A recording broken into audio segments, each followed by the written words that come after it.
Anantapur welcome back to my channel. All of you good morning friends. ఈ video ద్వారా Anantapuram tomato market యొక్క stock information share చేస్తున్నానండి మీ అందరికీ. And ముందుగా ఈరోజు డేటు 21వ తేదీ ఫిబ్రవరి నెల 2025వ సంవత్సరం. ఇక ఈరోజు అనంతపురం టొమాటో మార్కెట్ స్టాక్ తీసుకుంటే కనుక నిన్నటితో పోలిస్తే కొంచెం తగ్గిందండి. పెద్ద డిఫరెన్స్ అయితే లేదు అని కూడా చెప్పొచ్చు. అండ్ దాదాపుగా 10 మండీలకు మాత్రమే ప్రజెంట్ స్టాక్ అనేది వస్తుంది. సో ఎండలు అయితే అతి భారీగా ఉన్నాయండి. భయంకరమైన ఎండలు ఉన్నాయి అనంతపురంలో వచ్చేసి ప్రజెంట్.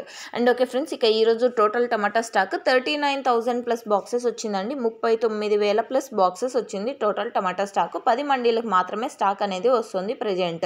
అండ్ ఓకే ఫ్రెండ్స్, ఇది కేవలం స్టాక్ ఇన్ఫర్మేషన్ మాత్రమే. నెక్స్ట్ వీడియో ద్వారా ప్రైజెస్ ఇన్ఫర్మేషన్ షేర్ చేస్తాను. ఎందుకంటే ఇంకా 1-2 మండీల యాక్షన్ అయితే కంప్లీట్ అయిపోయింది. స్టార్టింగ్లో ఒక్కొక్క రోజు కొంచెం బెటర్ ప్రైస్ వెళ్ళి ఆ తర్వాత జరిగే యాక్షన్లో తగ్గచ్చు. సో అందువలన ఆఫ్టర్ యాక్షన్ అంటే తొందరగానే అయిపోతుంది కదండి స్టాక్ యాక్షన్ అనేది. సో ఆఫ్టర్ యాక్షన్ మీకు ప్రైస్ ఇన్ఫర్మేషన్ షేర్ చేస్తాను. Thank you.